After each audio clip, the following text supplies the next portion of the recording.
Selain nama Rahma Sarita dan Roy Suryo, ada lagi satu nama yang saat ini juga ramai dikaitkan dengan tudingan ijazah palsu Pak Jokowi, yaitu Rizmon Sianipar.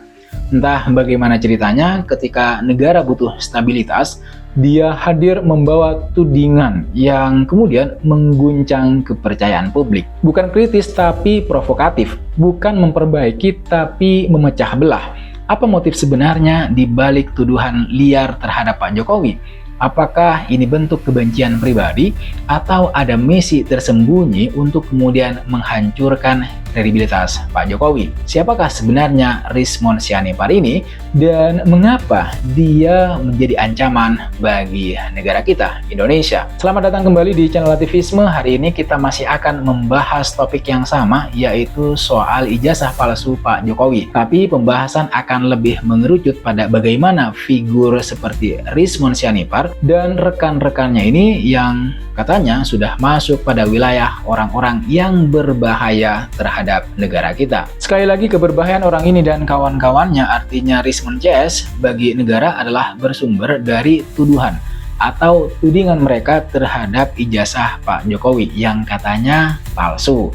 Nah, untuk memperjelas persoalan, mari kita kenali dulu sosok Rizmon Sianipar. Dia dikenal oleh sebagian publik sebagai seorang yang mengklaim dirinya sebagai pakar telematika atau IT. Namanya mencuat dan menjadi perbincangan hangat terutama di media sosial, bahkan ia juga di berbagai media massa setelah ia secara konsisten dan vokal menuduh bahwa ijazah sarjana kehutanan Pak Jokowi dari UGM adalah palsu, bukan yang asli, atau sebenarnya tidak ada yang asli. Tuduhan ini bukan hal baru sebenarnya, namun Rizmon Sianipar kembali mengangkatnya dengan analisis yang ia sebut berdasarkan keahliannya. Ia seringkali membanding-bandingkan foto-foto ijazah, tanda tangan, hingga detail-detail teknis lainnya yang menurutnya menunjukkan adanya inkonsistensi dan indikasi pemalsuan. Argumen-argumen ini berhasil menarik perhatian banyak orang, menarik perhatian publik,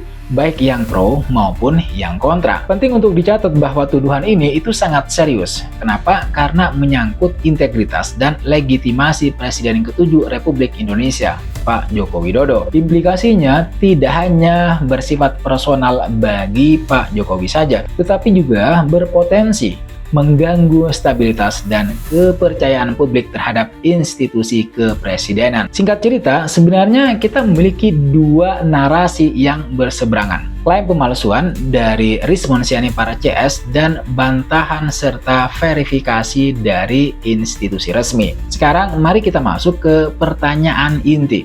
Apakah dengan melontarkan tuduhan ini, tuduhan ijazah palsu Pak Jokowi, Rizmon Sianipar itu pantas untuk dianggap sebagai musuh bagi negara? Istilah musuh negara atau enemy of the state adalah label yang sangat berat sebenarnya. Secara historis dan yuridis, istilah ini biasanya disematkan kepada individu-individu atau kelompok orang yang tindakannya secara nyata mengancam kedaulatan, mengancam keutuhan wilayah dan keselamatan negara. Contohnya apa? Contohnya adalah pelaku spionase, terorisme, pemberontakan bersenjata, atau upaya makar yang bertujuan untuk menggulingkan pemerintahan yang sah secara inkonstitusional. Lalu apakah tuduhan Rizmon Sianipar, sekalipun salah dan berpotensi mencemarkan nama baik serta menimbulkan kegaduhan, serta-merta masuk dalam kategori tersebut, kategori musuh negara? Label ini sebenarnya lebih bersifat sebagai stigma sosial dan politik yang muncul dari persepsi publik, terutama dari kalangan pendukung Pak Jokowi atau mereka yang merasa narasi ijazah palsu ini destruktif. Mengapa label seberat ini bisa muncul ke permukaan? Pertama, begini.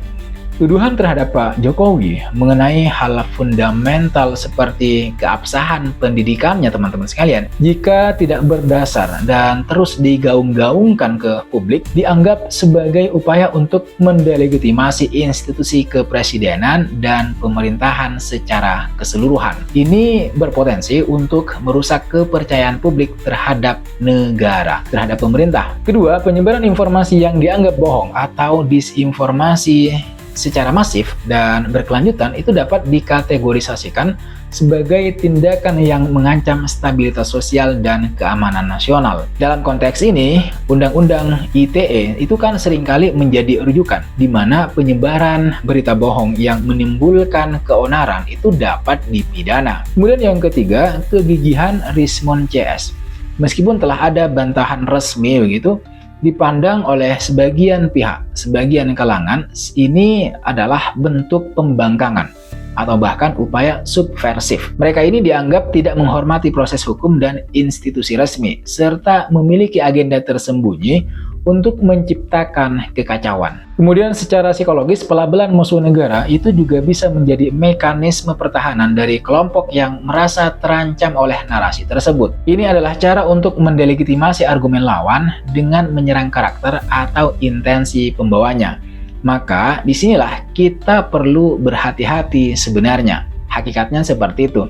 Dalam negara demokrasi, kritik terhadap pejabat publik, terhadap figur politik misalnya, termasuk dalam konteks ini presiden, adalah hal yang wajar dan bahkan dijamin oleh konstitusi sebagai bagian dari kebebasan berpendapat dan berekspresi. Pasal 28E ayat 3 Undang-Undang 1945 menjamin hak setiap orang atas kebebasan berserikat, berkumpul, dan mengeluarkan pendapat. Namun, kebebasan ini tentu tidak absolut. Ada batasan hukum, seperti misalnya larangan penyebaran atau larangan untuk menyebarkan berita bohong, ujaran kebencian, dan fitnah atau pencemaran nama baik yang kemudian diatur dalam Kitab Undang-Undang Hukum Pidana maupun Undang-Undang Informasi dan Transaksi Elektronik atau yang kita kenal dengan Undang-Undang ITE. Jika tuduhan Rismond Sianipar terbukti tidak benar dan mengandung unsur fitnah atau penyebaran berita bohong yang meresahkan, maka jalur hukum pidana atau perdata itu bisa ditempuh. Namun melabelinya sebagai musuh negara hanya karena tuduhan tersebut tanpa adanya bukti upaya subversif yang lebih besar bisa dianggap berlebihan dan berpotensi mengekang kebebasan berekspresi itu sendiri. Ini bisa menjadi presiden berbahaya di mana kritik,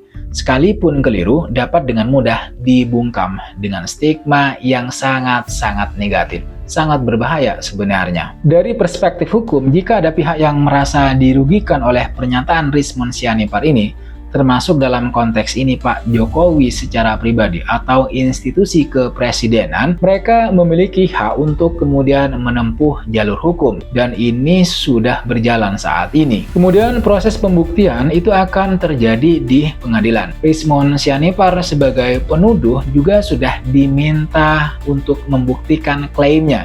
Dan pihak tertuduh, yaitu Pak Jokowi, juga sudah memberikan klarifikasi resmi dan bukti tandingan kira-kira mungkin seperti itu kepada polisi. Artinya apa? Artinya penggunaan istilah musuh negara seringkali lebih bersifat politis daripada yuridis dalam konteks seperti ini. Label ini bisa digunakan untuk mendelegitimasi lawan politik atau kritikus.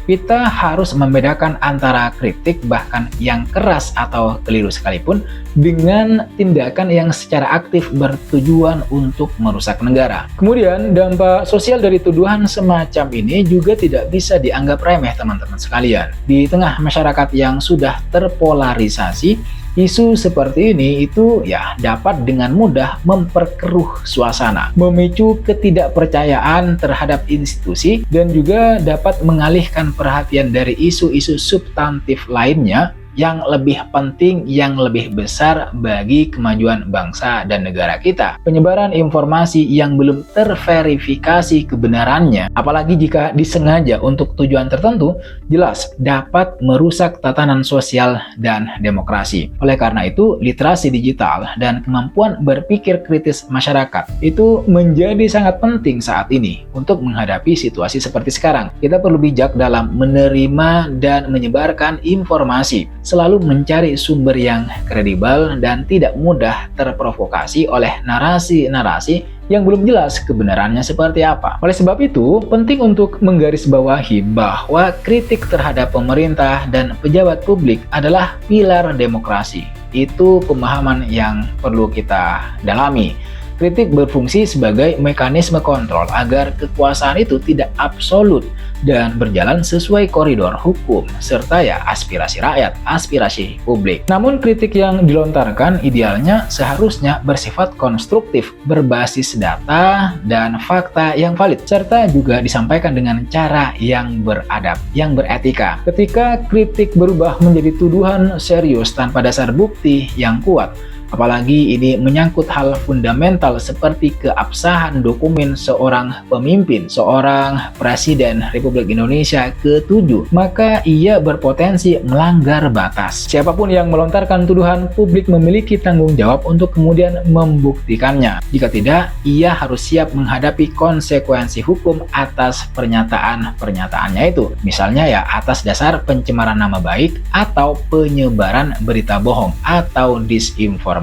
Jadi, apakah Rizmon Sianipar ini adalah musuh negara? Berdasarkan definisi dan praktik umum, tuduhan terkait ijazah, sekalipun sangat serius dan jika terbukti salah dapat dikenai sanksi hukum, tampaknya belum cukup untuk kemudian dilabeli atau melabeli seseorang sebagai musuh negara dalam artian ancaman terhadap eksistensi negara, ancaman terhadap keamanan nasional. Label tersebut itu lebih tepat untuk tindakan subversif yang nyata. Namun ini tidak berarti tindakan Rizmon Sianipar bisa dianggap sepele. Jika tuduhannya terbukti salah dan disengaja untuk menimbulkan keonaran, kekacauan, atau mencemarkan nama baik Pak Jokowi dalam konteks ini, dia jelas telah melanggar hukum dan etika. Proses hukumlah yang kemudian akan menentukan apakah ada unsur pidana dalam perbuatannya. Artinya teman-teman sekalian, label musuh negara yang banyak beredar di dalam berbagai diskursus adalah stigma yang sangat berat. Biasanya untuk ancaman nyata terhadap kedaulatan dan keamanan negara. Saya bukan berarti di sini berada di pihak Rizmon bukan. Tapi menerapkan label ini pada kasus tuduhan ijazah bisa jadi berlebihan dan berbahaya bagi iklim demokrasi kita. Kebebasan berpendapat itu dijamin konstitusi, namun ada batasnya juga, yaitu tidak melanggar hukum seperti fitnah atau penyebaran berita bohong, atau dalam konteks ini dalam bahasa familiar adalah disinformasi. Maka jika tuduhan Rizmon Sianipar ini tidak terbukti dan memenuhi unsur pidana, maka proses hukum yang adil dan transparan adalah jalan yang tepat, bukan pelabelan secara politis. Tetapi memang kita belajar dari polemik ijazah Jokowi dan respons terhadap Rizmon CS ini, bahwa betapa tipisnya garis antara kritik yang sah dan penyebaran disinformasi yang kemudian membahayakan. Oleh sebab itu, teman-teman sekalian, sebagai masyarakat sipil, kita semua, saya dan kalian semua, tentu kita perlu kritis, bijak dalam menyaring informasi, dan tidak mudah juga terhasut oleh isu-isu yang belum terverifikasi kebenarannya. Perdebatan ini mengingatkan kita akan pentingnya menjaga keseimbangan antara kebebasan berekspresi, antara kebebasan berpendapat, dan tanggung jawab hukum serta etika. Itu yang harus kita ingat-ingat. Demokrasi yang sehat memang membutuhkan partisipasi kritis dari warganya, dari kita semua. Namun juga penghormatan terhadap fakta dan proses hukum itu harus selalu kita lakukan. Bagaimana menurut kalian? Apakah Rizmon Sianipar CS ini pantas untuk kemudian dianggap sebagai musuh negara? Atau ini adalah bagian dari dinamika demokrasi yang harus disikapi dengan kepala dingin dan proses hukum yang adil? Sampaikan pendapat kalian di kolom komentar di bawah. Mari kita berdiskusi dengan sehat dan mencerahkan. Jangan lupa untuk like, share, dan subscribe channel Latifisme agar tidak ketinggalan pembahasan-pembahasan atau analisis-analisis politik menarik lainnya di Indonesia. Terima kasih sudah menonton video ini sampai selesai. Terima kasih sekali lagi buat kalian yang sudah subscribe, buat kalian yang sudah bertanya atau ngasih komentar di video-video saya sebelumnya. Sekali lagi, jangan lupa like, comment, dan subscribe, nyalakan notifnya. Sampai jumpa di video berikutnya.